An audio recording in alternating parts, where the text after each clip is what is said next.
That night is etched into my memory, one I know I will carry for the rest of my life. It marked the moment I crossed a line I fully understood was reckless, self-centered, and impossible to excuse. I ended up sleeping with my former partner. It wasn't driven by love, at least, not real love. It came from a mix of old memories, temptation, and a moment of weakness. A single, devastating lapse in judgment that I foolishly believed I could keep hidden from my husband, David. But guilt doesn't stay buried for long. It creeps in quietly, relentlessly. On my way back home, my stomach twisted with anxiety.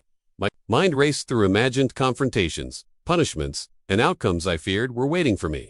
What I didn't realize was that David already knew, and what awaited me inside our home was something I could never have anticipated. When I stepped through the door, bracing myself for shouting, accusations, or tears, I found none of it. Instead, David sat calmly at the kitchen table, sipping his coffee as if it were an ordinary morning. A newspaper was spread out in front of him. He glanced up, gave a small nod, and said evenly, "We need to talk."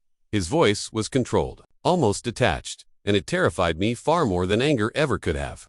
That calm wrapped tightly around my chest, my heart hammering wildly. I immediately understood that this was serious. His composure carried a force far more dangerous than rage.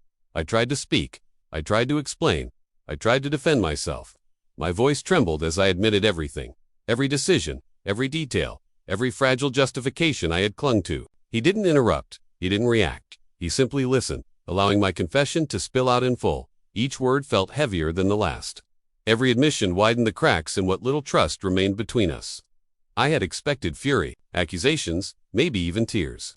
Instead, his silence filled the room, proving that quiet restraint can wound far deeper than shouting ever could.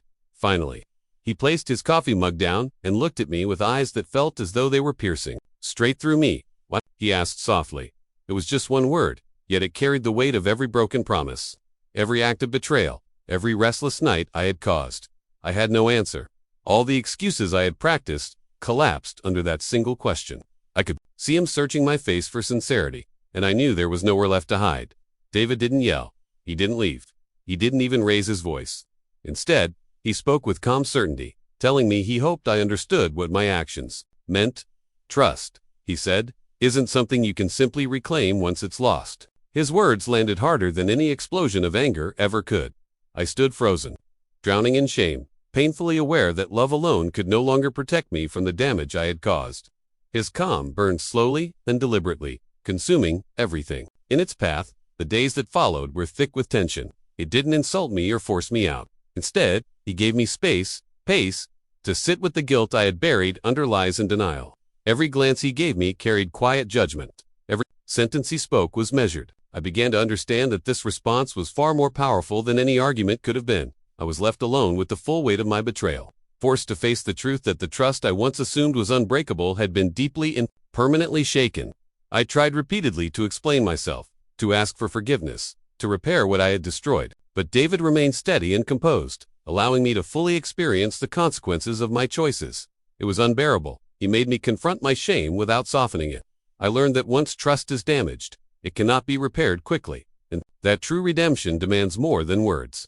His silence wasn't coldness. It was a measure of how deeply I had fractured the foundation of our marriage. A week later, he finally spoke again. "I don't know if we can fix this," he said slowly and carefully. "But if there's any chance at all, it will depend on what you do, not what you say.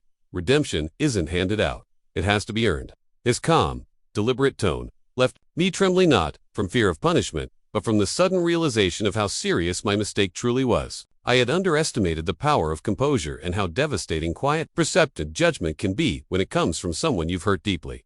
In the weeks that followed, I reflected intensely on everything I had done and the consequences that followed. I came to understand that betrayal isn't defined solely by the act itself, but by the trust it destroys and the lives it unsettles.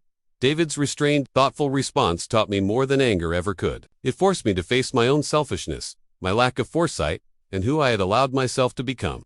I learned that love without respect and accountability is fragile, and that once trust is broken, rebuilding it, if it's even possible, requires time, pain, and unwavering effort. By the end, I understood the true strength behind his reaction. I had anticipated confrontation, fury, and pain delivered through anger. Instead, I was met with quiet, intentional judgment and the crushing silence of disappointment. It left me speechless, forcing me to confront the full weight of my betrayal. In that stillness, the lesson finally settled. Actions carry consequences. Trust is sacred. And sometimes the most powerful responses aren't loud at all, they are calm, leaving the guilty alone with the burden of what they've done.